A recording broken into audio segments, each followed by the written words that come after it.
2024 ಜನವರಿ ತಿಂಗಳ ಮಾಸ ಭವಿಷ್ಯ ಹೇಗಿದೆ, ದ್ವಾದಶ ರಾಶಿಗಳಿಗೆ ಗ್ರಹಗಳು ಯಾವ ರೀತಿ ಫಲವನ್ನ ಕೊಡ್ತಾ ಇದ್ದಾರೆ ಅನ್ನೋದನ್ನ ಈ ಮಿಥುನ ರಾಶಿಯವರಿಗೆ ಈ ಜನವರಿ ತಿಂಗಳಿನಲ್ಲಿ ಯಾವ ಗ್ರಹಗಳು ಯಾವ ರೀತಿಯಲ್ಲಿ ಫಲವನ್ನ ಕೊಡ್ತಾ ಇದ್ದಾರೆ ಅಂತ ನೋಡೋಣ. ಮೊದಲನೇದಾಗಿ ನಿಮ್ಮ ರಾಶಿಯಾಧಿಪತಿ ಬುಧ. ಈ ಬುಧ ಈ ಜನವರಿ ಪೂರ್ತಿ ಧನುಸ್ಸು ರಾಶಿಯಲ್ಲಿ ಕೂತ್ಕೊಂಡಿರ್ತಾನೆ. ಬುಧ ನಿಮ್ಮ ರಾಶಿಯಾಧಿಪತಿಯಾಗಿ ನಿಮ್ಮ ರಾಶಿಯಿಂದ 7ನೇ ಮನೆಯಲ್ಲಿ ಕೂತ್ಕೊಂಡು ನಿಮ್ಮ ರಾಶಿಯನ್ನ ನೇರವಾಗಿ ನೋಡ್ತಾನೆ. 7ನೇ ಮನೆಯಲ್ಲಿ ಕೂತ್ಕೊಂಡು ನೋಡುವಂತಹ ರಾಶಿಯ ಅಧಿಪತಿ ಅಂದ್ರೆ 7ನೇ ಮನೆಯಲ್ಲಿ ಕೂತ್ಕೊಂಡು ನೋಡುವಂತಹ ಗ್ರಹ 50% ನಮಗೆ ಶುಭ ಫಲವನ್ನು ಕೊಡ್ತಾರೆ. ಶುಭ ಅಥವಾ ಅಶುಭ 50% ಶುಭ 50% ಫಲ ಕೊಡ್ತಾರೆ.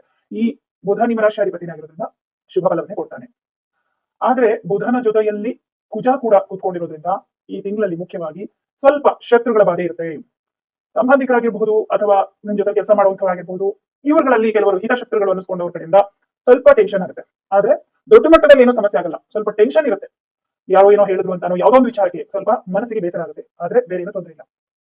ಬುಧ ಮತ್ತು ಮಂಗಳ ಒಟ್ಟಿಗೆ ಇರೋದ್ರಿಂದ ತುಂಬಾ ತಲೆನೋವು ಬರುವಂತದ್ದು, ಕೆಲಸದ ವಿಚಾರದಲ್ಲಾಗಲಿ ಮತ್ತೊಂದರಲ್ಲಿ ತುಂಬಾ ಓವರ್ ಆಗಿ ಯೋಚನೆ ಮಾಡೋದ್ರಿಂದ, ಟೆನ್ಷನ್ ತಗೊಳ್ಳೋದ್ರಿಂದ ತಲೆನೋವಿನ ಸಮಸ್ಯೆ ಇರುತ್ತೆ. ಆದ್ರೆ ಬುಧ 7ನೇ ಮನೆಯಲ್ಲಿ ಕೂತ್ಕೊಂಡಿರೋದ್ರಿಂದ ಸ್ವಂತ ಉದ್ಯೋಗವನ್ನ ಮಾಡುವಂತವರಿಗೆ ನಿಮ್ಮ ಕೆಲಸ ಕಾರ್ಯಗಳೆಲ್ಲವೂ ಕೂಡ ತುಂಬಾ ಚೆನ್ನಾಗುತ್ತೆ. ನೀವು ಏನೇನು ಅನ್ಕೊಂಡಿದ್ರಿ, ಇಷ್ಟು ಕೆಲಸ ಆಗ್ಬೇಕು, ಇಂತಿಷ್ಟು ಕೆಲಸಗಳು ಆಗ್ಬೇಕು ಅಂತ ಅದೆಲ್ಲವೂ ಕೂಡ ಕರೆಕ್ಟ್ ಆಗಿ ಆಗುತ್ತೆ. ಹಣಕಾಸಿನ ವಿಚಾರದಲ್ಲೂ ಅಷ್ಟೇ ಆರ್ಥಿಕವಾಗಿಯೂ ಕೂಡ ನಿಮ್ಗೆ ಒಳ್ಳೆದೇ ಆಗುತ್ತೆ. ಈ ತಿಂಗಳು ತೃತೀಯ ಭಾವಾಧಿಪತಿ ರವಿ 15ನೇ ತಾರೀಕುವರೆಗೂ ಧನುಸ್ಸು ರಾಶಿಯಲ್ಲಿ ಇರ್ತಾನೆ. 15ನೇ ತಾರೀಕು ಮೇಲೆ ಮಕರ ರಾಶಿಗೆ ಹೋಗ್ತಾನೆ. ಆದ್ರೆ ಇಲ್ಲಿದ್ದಾಗಲೂ ಅಷ್ಟೇ ರವಿ ನಿಮಗೆ ಅಶುಭ ಫಲವನ್ನೇ ಕೊಡುದು. ಯಾಕಂದ್ರೆ ಇದು 7ನೇ ಮನೆ ಬಾಧಕ ಸ್ಥಾನ. ರವಿ ಯಾರು? ತೃತೀಯ ಭಾವಾಧಿಪತಿ. ತೃತೀಯ ಅಂದ್ರೆ ಬಂಧು ವರ್ಗದವರು, ಸಹೋದರರು, ನಿಮ್ಮ ಅಕ್ಕಪಕ್ಕದಲ್ಲಿರುವಂತವರು, ನಿಮ್ಮ ಸ್ನೇಹಿತರು, ನಿಮ್ಮ ಜೊತೆಯಲ್ಲಿ ಕೆಲಸ ಮಾಡುವಂತವರು, ನಿಮ್ಮ ಒಳ ಮನಸ್ಸು. ನೋಡಿ ಇಷ್ಟೆಲ್ಲ ಕರಕತ್ವ ಇದೆ ಒಂದು ಭಾವಕ್ಕೆ. ಈ ಅಧಿಪತಿಯಾಗಿ ಅಶ್ರಮದಲ್ಲಿ ಆಗಲಿ ಬಾಧಕ ಸ್ಥಾನದಲ್ಲಿ ಆಗಲಿ ಕೂತ್ಕೊಂಡಾಗ ಈ ಎಲ್ಲಾ ವಿಚಾರದಲ್ಲೂ ಸಮಸ್ಯೆ ಬರುತ್ತೆ.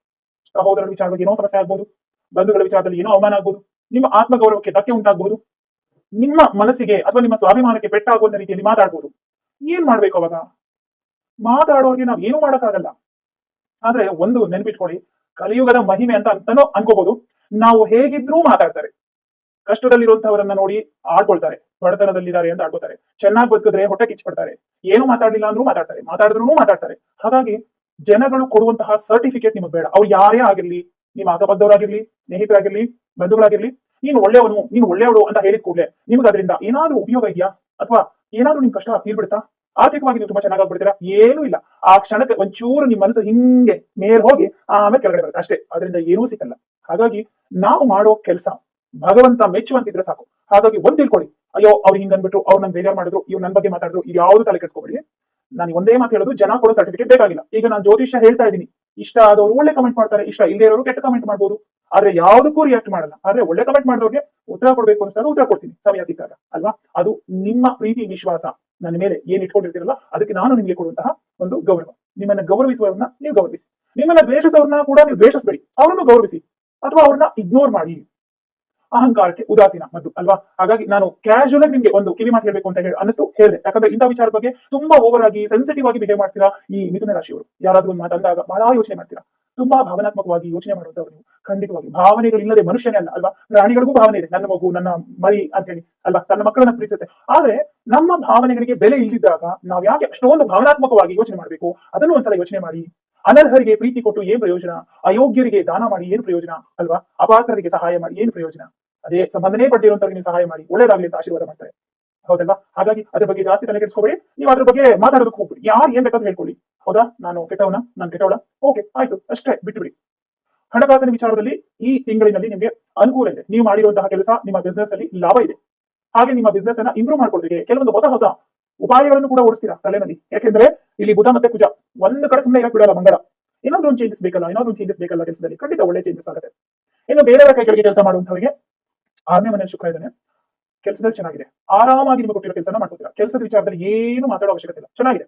ಯಾವುದು ಕಷ್ಟ ಆಗಲ್ಲ, ತೊಂದರೆ ಆಗಲ್ಲ, ನಿಮ್ಗೆ ಗೊತ್ತಿರೋ ಕೆಲಸ ಕೊಡೋದು ಆ ಥರದ್ದು ಆಗಲ್ಲ. ಆದ್ರೆ ಶುಕ್ರ 6ನೇ ಮನೆಯಲ್ಲಿ ಇರೋದ್ರಿಂದ ಕೆಲಸ ಮಾಡೋ ಜಾಗದಲ್ಲಿ ಆಗಿರ್ಬೋದು, ಬೇರೆ ಕಡೆ ಆಗಿರ್ಬೋದು, ಕೆಲವು ಶತ್ರುಗಳ ಬಾಧೆ ಇರುತ್ತೆ. ಸುಮ್ನೆ ನೀವು ನಿಮ್ ಪಾಡ ನೀವು ಇದ್ರೂ ಕೂಡ ಏನೋ ನಿಮ್ ಬಗ್ಗೆ ಇಲ್ಸಲ್ಲದ್ ಮಾತಾಡಿ ನಿಮ್ಮ ಟ್ರಿಗರ್ ಮಾಡೋದಕ್ಕೆ ನೋಡ್ತಾರೆ. ಅಂದ್ರೆ ನಿಮ್ಗೆ ಕೋಪ ಬರೋ ತರ ಮಾಡೋಕೆ ನೋಡ್ತಾರೆ. ಬಟ್ ನೀವು ಕೋಪ ಮಾಡ್ಕೋಬಾರ್ದು, ಅದೇ ಇದು ಚಾಲೆಂಜ್ ಅಷ್ಟೇ. ನೀವು ತಲೆನೇ ಕೆಡ್ಸ್ಕೊಬೇಡಿ. ಇನ್ನು ಶನಿ 9ನೇ ಮನೆಯಲ್ಲಿ ಕೂತ್ಕೊಂಡಿರೋದ್ರಿಂದ ಅದೃಷ್ಟ ಕಾಯ್ದ ಕೂತ್ಕೊಬೇಡಿ. ಕೆಲಸ ಮಾಡಿ, ಕೆಲಸಕ್ಕೆ ತಕ್ಕ ಪ್ರತಿಫಲವನ್ನು ಕೊಡುವನು ಶನೇಶ್ವರ ಆಗಿದ್ದಾನೆ. ದಶಮದಲ್ಲಿ ರಾಹು ಕೂತ್ಕೊಂಡಿದ್ದಾನೆ. ನಿಮ್ಮ ಕೆಲಸ ಕಾರ್ಯಗಳಲ್ಲಿ ಕೆಲವೊಂದು ಒಳ್ಳೆ ಬದಲಾವಣೆಗಳಾಗುತ್ತೆ. ಆ ಬದಲಾವಣೆಗಳು ನಿಮ್ಗೆ ಖುಷಿಯನ್ನ ಕೊಡುತ್ತೆ. ಉದ್ಯೋಗದಲ್ಲಿ ಮಾತ್ರ ಯಾವ ತೊಂದರೆನೂ ಇಲ್ಲ. ಹಾಗೆ ಬೇರೆ ಒಂದು ಕೆಲಸಕ್ಕೋಸ್ಕರ ಪ್ರಯತ್ನ ಮಾಡ್ತಾ ಇದ್ದೀರಾ ಅಂತ ಕೆಲಸ ಸಿಗೋ ಸಾಧ್ಯತೆ ತುಂಬಾ ಇದೆ. ಯಾಕಂದ್ರೆ ಷಷ್ಠಾಧಿಪತಿ ಜೊತೆಯಲ್ಲಿ ನಿಮ್ಮ ರಾಷ್ಟ್ರಾಧಿಪತಿ ಇರೋದ್ರಿಂದ ಉದ್ಯೋಗದ ಅವಕಾಶವನ್ನು ಕಲ್ಪಿಸಿಕೊಡ್ತಾನೆ. ಮಂಗಳ ಸೇವೆ ಮಾಡೋದಕ್ಕೆ ಅವಕಾಶವನ್ನು ಕಲ್ಪಿಸಿಕೊಡ್ತಾನೆ. ಖಾಸಗಿ ಕಂಪನಿಯಲ್ಲಿ ಕೆಲಸ ಮಾಡುವಂತವರಿಗೆ ಕೆಲಸದಲ್ಲಿ ತುಂಬಾನೇ ಅಭಿವೃದ್ಧಿ ಇದೆ. ನಿಮ್ ಕೆಲಸದಲ್ಲಿ ಯಾವ ತೊಂದರೆ ಇಲ್ಲ. ಕೆಲಸದಲ್ಲಿ ಸ್ವಲ್ಪ ಚೇಂಜಸ್ ಆಗುತ್ತೆ, ಆದ್ರೆ ಆ ಚೇಂಜಸ್ ಇಂದ ನಿಮ್ಗೆ ಯಾವುದೇ ರೀತಿ ಕಷ್ಟಗಳಾಗೋದಿಲ್ಲ. ಲಾಭದಲ್ಲಿ ಗುರು ಕೂತ್ಕೊಂಡಿದ್ದಾನೆ, ಪಂಚಮ ಸ್ಥಾನವನ್ನು ನೋಡ್ತಾ ಇದ್ದಾನೆ. ವಿದ್ಯಾರ್ಥಿಗಳಿಗೆ ತುಂಬಾ ಚೆನ್ನಾಗಿದೆ, ವಿದ್ಯಾಭ್ಯಾಸದಲ್ಲಿ ಪ್ರಗತಿ ಇದೆ. ಆದ್ರೆ ಮಿಥುನ ರಾಶಿಯವರ ಮಕ್ಕಳ ವಿಚಾರದಲ್ಲಿ ಸ್ವಲ್ಪ ಚಿಂತೆ ಇರುತ್ತೆ ಈ ತಿಂಗಳು. ಅಂದ್ರೆ ಅವ್ರು ಓದೋ ವಿಚಾರದಲ್ಲಿ ಸ್ವಲ್ಪ ಜಾಸ್ತಿ ಚಿಂತೆ ಮಾಡಬಹುದು, ಅಥವಾ ಏನೋ ಅವ್ರ ಆರೋಗ್ಯದಲ್ಲಿ ಮಕ್ಕಳ ಆರೋಗ್ಯದಲ್ಲಿ ಸ್ವಲ್ಪ ಯಾಕೋ ಏರುಪೇರಾಗ್ತಾ ಇದೆ, ಆ ತರದ್ದು ಏನೋ ಒಂದು ಸಣ್ಣ ಪುಟ್ಟ ಚಿಂತೆ ಇರುತ್ತೆ. ಆದ್ರೆ ವಿದ್ಯಾಭ್ಯಾಸಕ್ಕೆ ಯಾವುದೇ ರೀತಿಯ ತೊಂದರೆಗಳಿಲ್ಲ. ಯಾಕಂದ್ರೆ ಪಂಚಮ ಸ್ಥಾನ ಗುರು ನೋಡ್ತಿದ್ದಾನೆ. ಆ ಟೈಮ್ಗೆ ಏನ್ ಓದ್ಬೇಕು, ಎಷ್ಟು ಓದ್ಬೇಕು ಅದೆಲ್ಲ ಆ ಟೈಮ್ ಕರೆಕ್ಟ್ ಆಗಿ ಆಗ್ಬಿಡುತ್ತೆ. ಎಜುಕೇಶನ್ ವಿಚಾರದಲ್ಲಿ ಪೂರ್ತಿ ಜವಾಬ್ದಾರಿಯನ್ನು ಗುರು ತಗೋತಾನೆ. ಓದೋದಕ್ಕೆ ಅಂತಲ್ಲ, ಏನೇ ಒಂದು ವಿಚಾರವನ್ನು ಕಲಿಯೋದಕ್ಕೆ ಮೂಲ ಆಸಕ್ತಿ ಕೊಡುವಂತವನೇ ಗುರು. ಹಾಗಾಗಿ ಗುರು ಆ ಒಂದು ಆಸಕ್ತಿಯನ್ನು ನಿಮ್ಮಲ್ಲಿ ಕೊಡ್ತಾನೆ. ಹಾಗಾಗಿ ಎಜುಕೇಶನ್ ವಿಚಾರದಲ್ಲಿ ತುಂಬಾ ಚೆನ್ನಾಗಿದೆ. ಇನ್ನು ಅಷ್ಟಮದಲ್ಲಿ ರವಿ ಇರೋದ್ರಿಂದ ಸರ್ಕಾರಕ್ಕೆ ಸಂಬಂಧಪಟ್ಟಂತ ಕೆಲವು ಕೆಲಸ ಕಾರ್ಯಗಳಾಗಬೇಕು, ಅಧಿಕಾರಿಗಳಿಂದ ಕೆಲವೊಂದು ಒಪ್ಪಿಗೆ ಬರಬೇಕು, ಅಥವಾ ಸೈನ್ ಆಗಬೇಕು, ಸಿಗ್ನೇಚರ್ ಆಗಬೇಕು. ಇಂತಹ ಕೆಲಸಗಳು ಈ ತಿಂಗಳು ಆಗೋದಿಲ್ಲ. ಆದ್ರೆ ಪ್ರಯತ್ನ ಮಾಡಿದ್ರೆ ಹಾಗೆ ಇಟ್ಬಿಡಿ ಅಂತ ನಾನು ಹೇಳಲ್ಲ. ಪ್ರಯತ್ನ ಮಾಡ್ತಾ ಇರಿ. ಈ ತಿಂಗಳ ಪ್ರಯತ್ನವೇ ನೆಕ್ಸ್ಟ್ ನಿಮಗೆ ಸಕ್ಸಸ್ ಕೊಡುವಂಥದ್ದು. ಹಾಗಾಗಿ ಪ್ರಯತ್ನ ಮಾಡಿ, ಅದ್ರ ನಿರೀಕ್ಷೆ ಇಟ್ಕೊಬಿಡಿ. ಈ ತಿಂಗಳೇ ಆಗ್ಬೇಕು, ಸಕ್ಸಸ್ ಆಗಲೇಬೇಕು ಅಂತ ಅನ್ಕೊಳ್ಕೋಬೇಡಿ. ಅದು ಬೇಕಾದ ಎಲ್ಲ ಸಿದ್ಧತೆಗಳನ್ನ ತಯಾರಿಗಳನ್ನ ಮಾಡ್ಕೊಳ್ಳಿ. ಖಂಡಿತವಾಗ್ಲೂ ಮುಂದಿನ ದಿನಗಳಲ್ಲಿ ಹಾಗೆ ಆಗುತ್ತೆ. ಯಾಕೆ ಹಾಗೆ ಆಗುತ್ತೆ ಅಂತ ಹೇಳ್ತೀನಿ ಅಂತಂದ್ರೆ, ಎಷ್ಟು ದಿನ ಆಗ್ತಾನೆ ರವಿ ಮಕರ ರಾಶಿಯಲ್ಲಿ, ಆಮೇಲೆ ಕುಂಭರಾಶಿ ಬರಲೇಬೇಕಲ್ವಾ. ಹಾಗಾಗಿ ಮತ್ತೆ ಮುಂದಿನ ರಾಶಿ ಬರಲೇಬೇಕಲ್ವಾ. ಹಾಗಾಗಿ ಒಳ್ಳೆ ಕಾಲ ಬಂದೇ ಬರುತ್ತೆ. ಕಾಲಚಕ್ರ ಇದು ರಾಶಿ ಚಕ್ರ, ಒಂದ್ ರೀತಿಯಲ್ಲಿ ಕಾಲಚಕ್ರ. ಇಲ್ಲಿದ್ದ ಶನಿ ವಾಪಸ್ ಇಲ್ಲಿಗೂ ಬರ್ತಾನೆ, ಮತ್ತೆ ಇಲ್ಲಿಂದ ಇಲ್ಲಿಗೂ ಬರ್ತಾನೆ. ಹಾಗೆ ಗ್ರಹಗಳು ಚೇಂಜ್ ಆಗ್ತಾ ಇರ್ತಾರೆ. ಹಾಗೆ ನಮ್ಮ ಜೀವನದಲ್ಲೂ ಚೇಂಜಸ್ ಆಗ್ತಾನೆ ಇರುತ್ತೆ.